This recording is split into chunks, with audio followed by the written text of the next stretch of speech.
حضرات کے روبرو سورۃ النازعات کی 2 آیتیں تلاوت کی ہیں۔ اس آیت میں اللہ تبارک و تعالی نے جنت میں داخل ہونے کے لیے جو بنیادی شرط ہے اس کو بیان فرمایا ہے۔ چنانچہ اللہ نے فرمایا وَأَمَّا مَنْ خَافَ مَقَامَ رَبِّهِ، جو اللہ کے سامنے کھڑے ہونے سے ڈرے، وَنَهَى النَّفْسَ عَنِ الْهَوَىٰ، اور نفسانی خواہشات پہ روک لگائے، فَإِنَّ الْجَنَّةَ هِيَ الْمَأْوَىٰ، جنت اسی کا ٹھکانہ ہے۔ حضرات اس آیت میں 2 بنیادی صفات کا تذکرہ ہوا ہے۔ پہلی صفت ہے اللہ تبارک و تعالیٰ کے سامنے کھڑے ہونے سے ڈرنا، دوسری صفت ہے نفسانی خواہشات پہ روک لگانا۔ نفسانی خواہشات پہ روک لگانے کا مطلب کیا ہے؟ نفس کے اندر جو خواہشیں ہیں، نفس کے اندر جو لذتیں ہیں، نفس کے اندر جو چاہتے ہیں، اور ساتھ ہی ساتھ اللہ تبارک و تعالی نے انسان کے اندر بہت سارے منفی صفات رکھے ہیں۔ ان منفی صفات کو کچلنا، ان منفی صفات کو دبانا ضروری ہے۔ کامیاب زندگی گزارنے کے لیے یہ شرط ہے اللہ تبارک و تعالی نے رکھی ہے، منفی صفات کو کچلیں، دبائیں، کنٹرول کریں۔ آج کے میرے خطبے کا موضوع یہی ہے کہ ان منفی صفات جیسا کہ حسد ہے، کینہ ہے، کپٹ ہے، حرص و ہوس ہے، لالچ و طمع ہے، ایسے بے شمار انسان کے اندر منفی صفات پائے جاتے ہیں۔ یہ ودیعت شدہ منفی صفات ہیں۔ انہی منفی صفات میں سے ایک صفت ہے غیظ و غضب، غصہ۔ غصے کی تباہ کاریاں کیا ہیں؟ قرآن و حدیث کے اندر غصے کی تباہ کاریوں کے تعلق سے ہم لوگوں کو بے شمار تعلیمات دی گئی ہیں۔ جیسا کہ بتایا جاتا ہے کہ کامیاب زندگی گزارنے کے لیے اس منفی صفات کو کچلنا، دبانا اور غصے کو کنٹرول میں رکھنا بہت ضروری ہے۔ پیارے نبی صلی اللہ علیہ وسلم کے پاس ایک صحابی آئے اور آ کر کہنے لگے کہ اوصینی یا رسول اللہ، اللہ کے رسول مجھے وصیت فرمائیے۔ پیارے نبی صلی اللہ علیہ وسلم نے فرمایا لا تغضب، غصہ مت کرو۔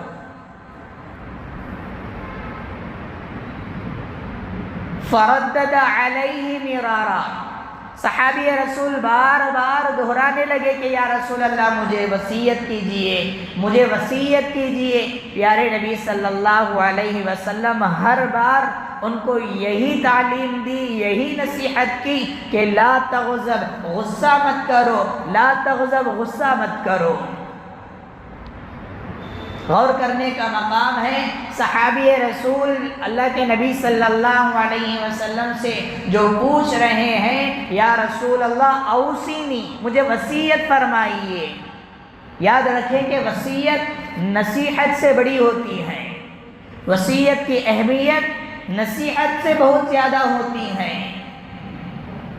ہر بار کے گزارش کے باوجود، درخواست کے باوجود، اصرار کے باوجود پیارے نبی صلی اللہ علیہ وسلم نے ہر بار یہی فرمایا کہ لا تغضب، غصہ مت کرو۔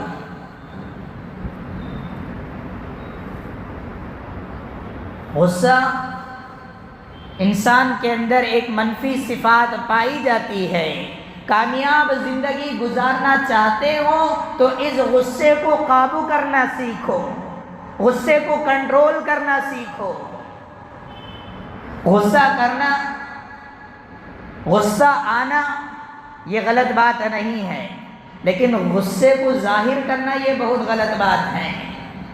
غصہ آنا یہ کوئی غلط بات نہیں ہے، لیکن غصے کو ظاہر کرنا غلط بات ہے۔ انسان کے اندر غیرت ہوتی ہے، کسی بات پر اسے غصہ آ جاتا ہے اور آنا بھی چاہیے۔ امام شافعی رحمۃ اللہ علیہ کہتے ہیں جس آدمی کو غصہ نہ آئے وہ گدھا ہے، جس آدمی کو غصہ نہ آئے وہ گدھا ہے۔ انسان کے اندر غیرت ہوتی ہے تو اس کو کسی بات پر غصہ آ جاتی ہے، لیکن غصہ آنا غلط بات نہیں ہے، بلکہ غصے کا ظاہر کرنا غلط ہے، غصے کا اظہار کرنا غلط ہوتا ہے۔ ہاں اگر مسئلہ شریعت کا آ جائے، اگر مسئلہ دین کا آ جائے، شریعت کہتی ہے کہ غصہ آنا بھی چاہیے، غصے کا اظہار بھی ہونا چاہیے۔ اگر مسئلہ دین کا ہو، شریعت کا ہو، غصہ آنا بھی چاہیے اور غصے کا اظہار بھی ہونا چاہیے۔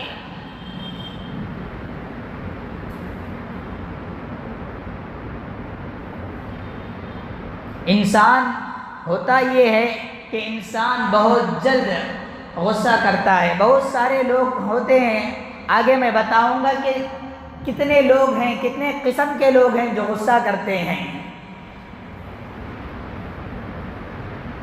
جب غصہ آتا ہے تو دل کرتا ہے کہ سامنے والے کو تھپڑ لگائیں، غصہ آتا ہے دل کرتا ہے کہ سامنے والے کو گالی بک دے، برا بھلا کہہ دے، غصہ آتا ہے تو دل کرتا ہے کہ سامنے والے پر حملہ کر دے، وار کر دے۔ لیکن یہ غصہ کرنا اچھی چیز نہیں ہے، غصے کے بہت سارے نقصان ہوتے ہیں، لیکن شریعت جہاں اللہ تبارک و تعالیٰ کی نافرمانی ہو رہی ہے، اللہ تبارک و تعالیٰ کے احکامات کے ساتھ کھلواڑ ہو رہا ہے، اللہ تبارک و تعالیٰ کی حرمتیں پامال ہو رہی ہیں، تو ایسے موقع پر غصہ آنا بھی چاہیے، غصے کا اظہار بھی کرنا چاہیے۔ حضرت موسیٰ علیہ السلام جب تورات لینے کے لیے طور میں جاتے ہیں، طور پہاڑ میں، تو اپنے پیچھے اپنے بھائی حضرت ہارون علیہ السلام کو ذمہ داری دیتے ہیں کہ میرے آنے تک میری قوم کو تم سنبھالو۔ لہذا ذمہ داری دے کر حضرت موسیٰ علیہ السلام طور پہاڑ میں جاتے ہیں اللہ تبارک و تعالیٰ سے تورات لینے کے لیے۔ جیسے ہی حضرت موسیٰ علیہ السلام گئے، پیچھے بنو اسرائیل میں جو جادوگر تھا سامری نام کا، اس نے ایک بچڑا بنایا اور قوم اس کی پرستش شروع کر دی، اس کی پوجا شروع کر دی، اس کی عبادت شروع کر دی۔ حضرت ہارون علیہ السلام قوم کو سمجھاتے رہے، قوم کو سدھارتے رہے، لیکن قوم سدھرنے کے بجائے، ان کی بات ماننے کے بجائے ان کو دھمکیاں دینے لگے کہ ہمارے بات سے ہٹ جاؤ ورنہ ہم تم کو قتل کر دیں گے۔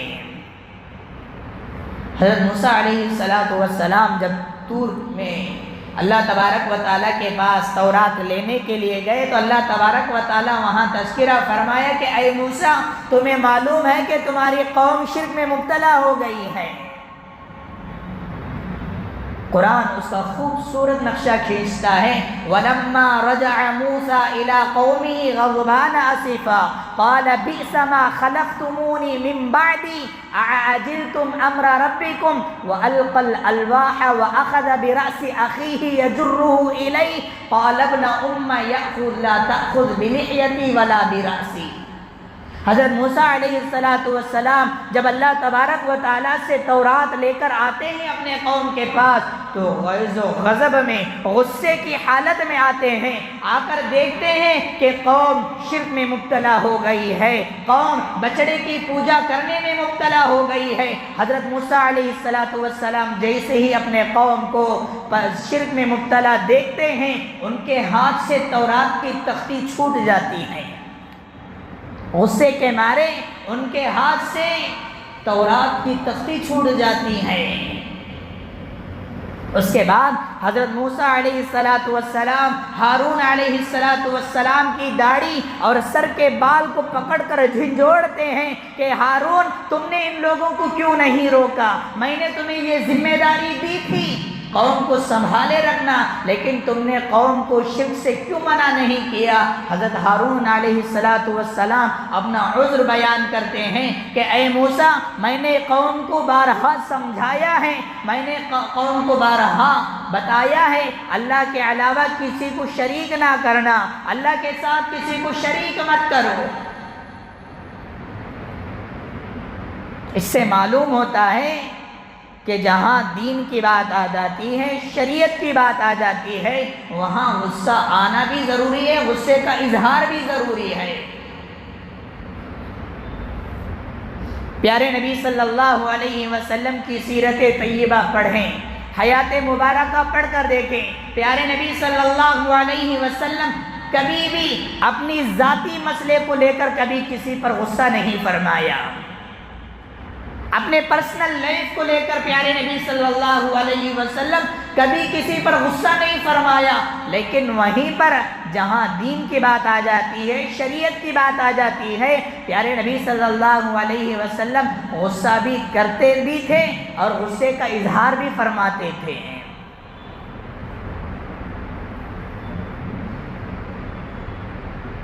ایک صحابی آتے ہیں پیارے نبی صلی اللہ علیہ وسلم کے پاس، آ کر شکایت کرتے ہیں، یا رسول اللہ، میں فجر کی نماز میں عمدن جان بوجھ کر جاتا ہوں، فجر کی نماز میں میں عمدن یعنی جان بوجھ کر میں فجر کی نماز میں تاخیر سے جاتا ہوں، کیوں؟ اللہ کے نبی نے فرمایا کہ کیوں؟ تو کہنے لگے صحابی رسول، یا رسول اللہ، یہ جو امام صاحب ہیں بڑی لمبی نماز پڑھاتے ہیں، نماز میں بڑی لمبی قرات کرتے ہیں، اس لیے میں نماز میں تاخیر کر کے جاتا ہوں۔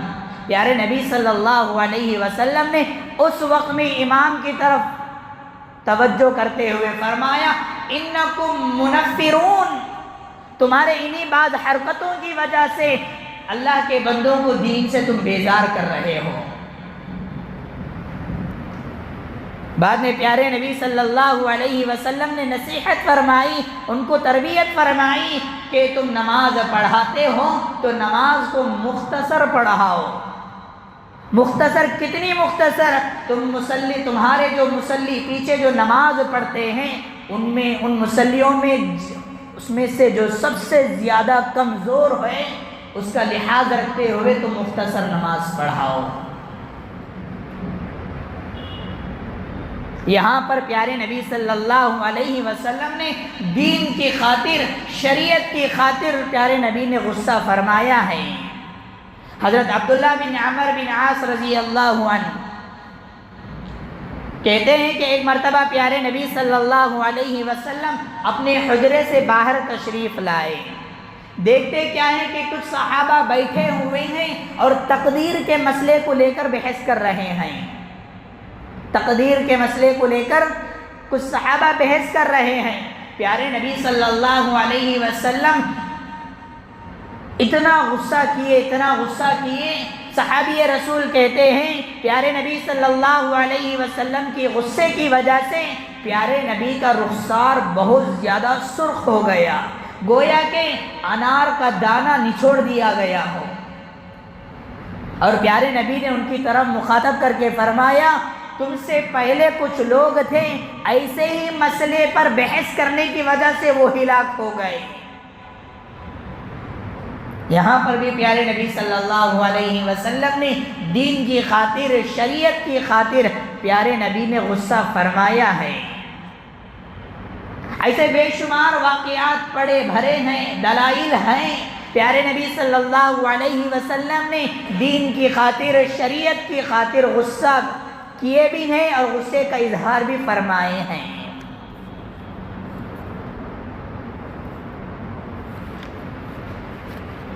لیکن آج میرے خطبے کا موضوع یہ ہے، ہماری اپنی پرسنل لائف میں، ہماری اپنی ذاتی زندگی میں غصے کو ہم اس منفی صفات یعنی غیظ و غضب، غصے کو ہم کس نظر سے دیکھنا چاہیے،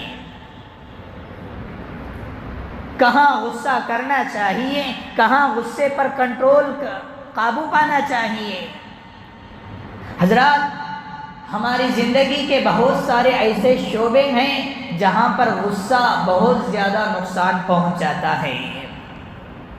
ان میں سے سر فہرست اگر کوئی ہے تو وہ ہے ہماری اپنی فیملی لائف، ازدواجی زندگی، میاں بیوی کی زندگی۔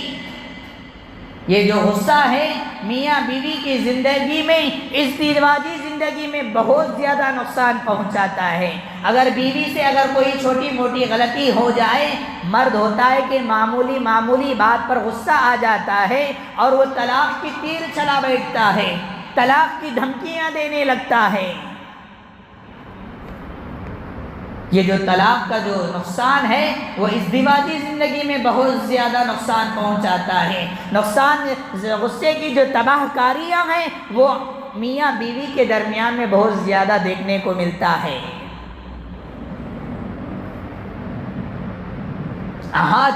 آج ہمارے معاشرے کی جو صورتحال ہے، اللہ حفاظت فرمائے، کیا کرناٹک، کیا تلنگانہ، کیا تمل ناڈو، کیا آندھرا پردیش، اگر سارے اسٹیٹ کا ہم نظر دوڑائے، ماہانہ مہینے کے اندر ہر اسٹیٹ کے اندر، اگر ہر شہر، اگر ہر محلے کے اندر بھی اگر کہا جائے، غلط نہیں ہے کہ ہر شہر کے اندر 300 سے زائد ہر مہینہ رشتے ٹوٹتے ہیں۔ ابھی حیدرآباد کی 2 دن کے پہلے کے اخبار میں آپ کو دیکھنے کو ملے گا کہ صرف 1 ماہ کے اندر 250 سے زائد طلاق اور خلع کا مسئلہ۔ وجہ کیا ہے؟ وجہ یہی ہے کہ شوہر کو غصہ آ گیا، اس نے طلاق کی تیر چلا دی۔ غلطی بھی کوئی بہت بڑی غلطی نہیں ہے، بہت چھوٹی چھوٹی غلطیوں پر، کھانے میں نمک نہیں طلاق دے دی، کھانے میں اور چائے میں شکر نہیں تو طلاق دے دی۔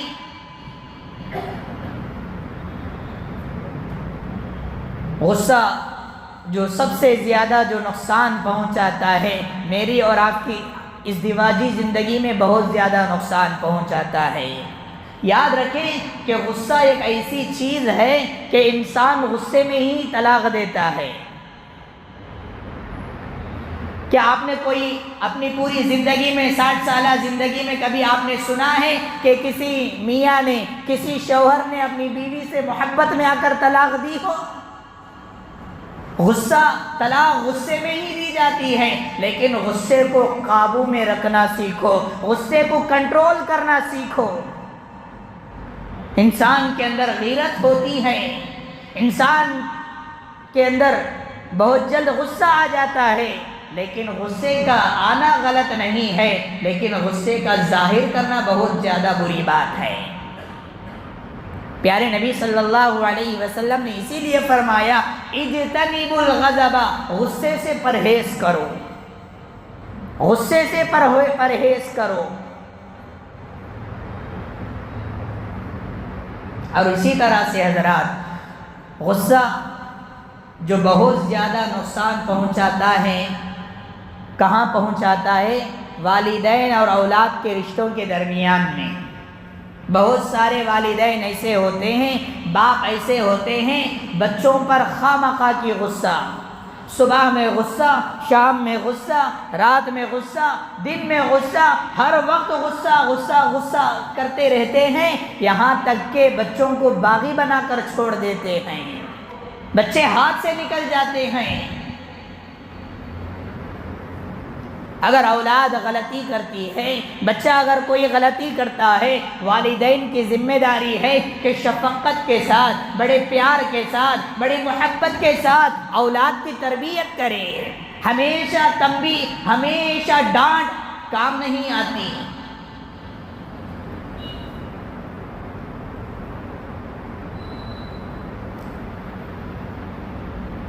تربیت کرنا ہو تو شفقت کے ساتھ تربیت کریں، محبت کے ساتھ تربیت کریں، پیار کے ساتھ سمجھائیں۔ حضرت عمر بن الخطاب رضی اللہ عنہ کے پاس ایک گورنر آئے ہوئے تھے، گفتگو ہو رہی تھی۔ اچانک گفتگو کے درمیان ایک بچہ کمرے سے باہر نکلا. حضرت عمر بن خطاب رضی اللہ عنہ اس بچے کو اٹھاتے ہیں، پیار کرتے ہیں، بوسہ دیتے ہیں، یہاں تک کہ حضرت عمر بن خطاب رضی اللہ عنہ کے پاس جو گورنر آئے ہوئے تھے وہ کہنے لگے کہ اے امیر المؤمنین، تم بچے کو پیار کرتے ہو، بچے کو بوسہ دیتے ہو. حالانکہ میرے کئی سارے بچے ہیں لیکن میں نے آج تک میرے بچوں کو پیار نہیں کیا، میں نے آج تک میرے بچوں کو بوسہ نہیں دیا، محبت نہیں کی. حضرت عمر بن خطاب رضی اللہ عنہ نے فوراً کہا کہ تم اپنے گورنری کے عہدے سے تم باہر نکلو، یعنی تم اپنی گورنری کے عہدے سے استعفیٰ دے دو، ریزائن کر دو. تم اپنے بچوں پر محبت نہیں کرتے، اپنے بچوں کو پیار نہیں کرتے، اپنے بچوں پر تمہیں شفقت نہیں ہے، کیا خاک تم میرے رعایا پر، میرے پبلک پر تم رحم کرو گے؟ فوراً حضرت امیر المومنین حضرت عمر بن الخطاب رضی اللہ عنہ نے اس گورنر سے استعفیٰ لے لیا، ان کو سسپینڈ کر دیا. تو معلوم ہوتا یہ ہے کہ والدین کی ذمہ داری بنتی ہے. بچے جب غلط راستے میں چلے جاتے ہیں، بچے جب غلطی کرتے ہیں تو والدین کی ذمہ داری ہے کہ بڑے محبت کے ساتھ، بڑے پیار کے ساتھ، بڑے مودت کے ساتھ ان کو سمجھائیں، بیٹے یہ کام مت کرو، یہ کام کرنے سے یہ نقصان ہوگا. آج ہمارے والدین صرف روکتے ہیں لیکن روکنے کا ریزن نہیں بتاتے. یہی وجہ ہے کہ ہمارے بچے آج ہمارے ہاتھ سے نکل رہے ہیں. والدین اور اولاد کے درمیان بھی یہی غصہ ہے جو رشتے کے درمیان میں درار ڈال دیتی ہے. اور اسی طرح سے حضرات، غصہ جو بہت زیادہ جو نقصان پہنچاتا ہے، ان میں سے ایک جو بھی ٹیچرز ہیں، جو بھی اساتذہ ہیں، جو بھی استاد ہیں، بچہ جب غلطی کرتا ہے، اسٹوڈنٹ جب پڑھائی میں کوئی غلطی کرتا ہے تو استاد کے اندر غصہ آ جاتا ہے، لیکن ایسے مارتے ہیں، ایسی پٹائی ہوتی ہے گویا کہ جانوروں کی پٹائی ہو رہی ہو. تنبیہ کرنا کوئی غلط بات نہیں ہے، لیکن تنبیہ بھی تہذیب و تمدن کے دائرے میں ہونا چاہیے. بعض والدین بھی، بعض اساتذہ بھی اپنے بچوں کو ایسے مارتے ہیں، ایسے پیٹتے ہیں گویا کہ جانوروں کو مار رہے ہیں.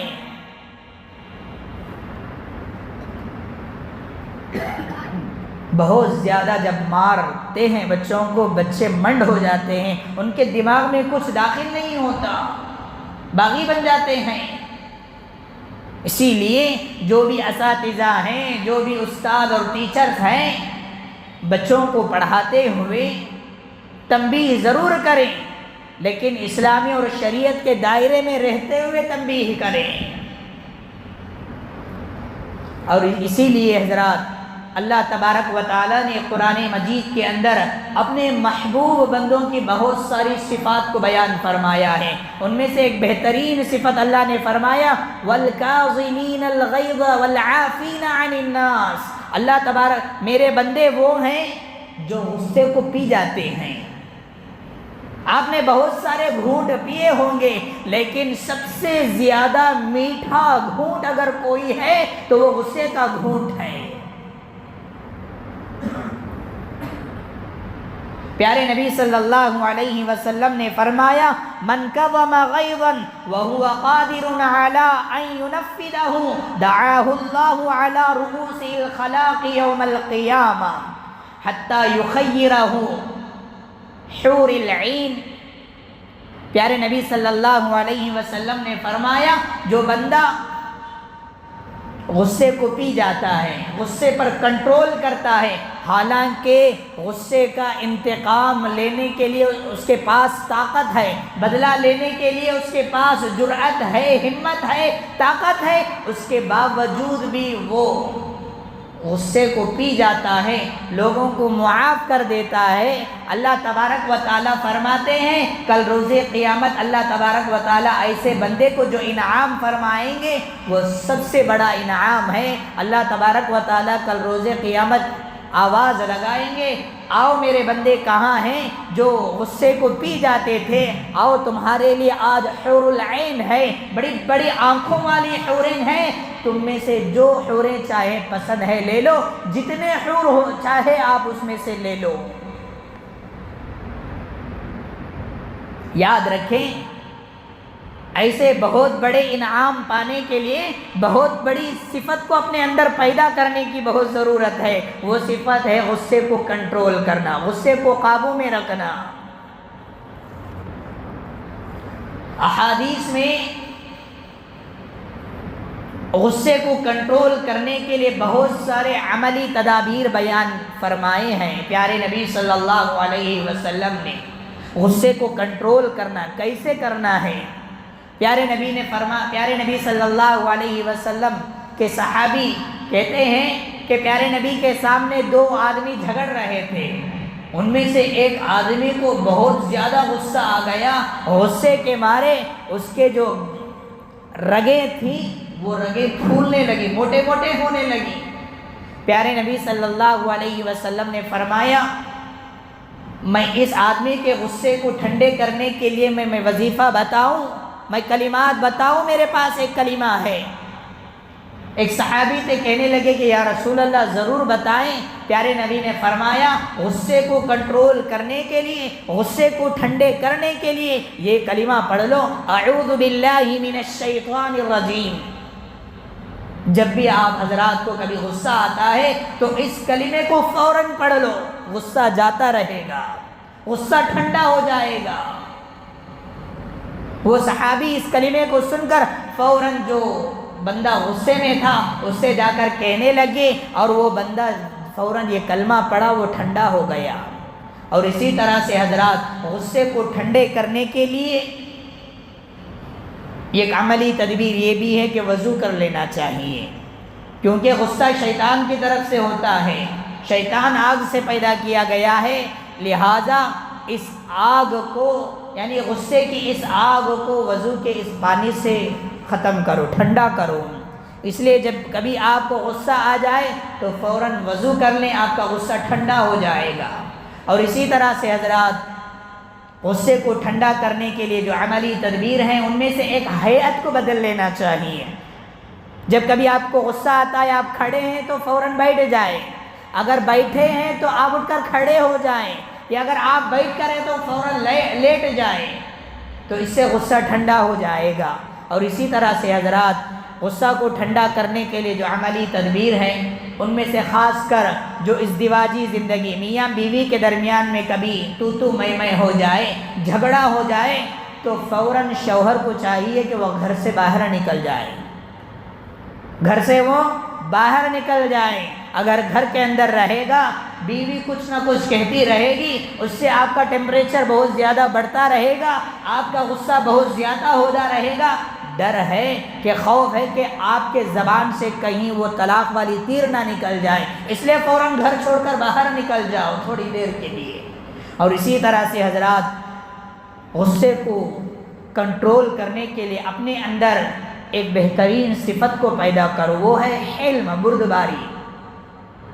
جس کسی انسان کے اندر بھی حلم و بردباری رہے گی وہ انسان ہمیشہ اپنے آپ کو جب بھی غصہ آئے گا وہ قابو میں پا لے گا، غصہ آئے گا اپنے آپ کو کنٹرول کر لے گا۔ اس لیے ہمیں چاہیے کہ اللہ تبارک و تعالیٰ سے دعائیں کرتے رہے کہ اے اللہ ہمیں ہمارے اندر بردباری عطا فرما، ہمارے اندر حلم عطا فرما۔ دعائے رب العالمین سے اللہ تبارک و تعالی ہم تمام کو اس منفی صفات غصے کی اس صفت سے ہم تمام کی حفاظت فرمائیں، ہمارے گھرانوں کو حفاظت فرمائیں، ہمارے خاندان والوں کو حفاظت فرمائیں۔ آمین۔ وآخر دعوانا الحمد للہ رب العالمین۔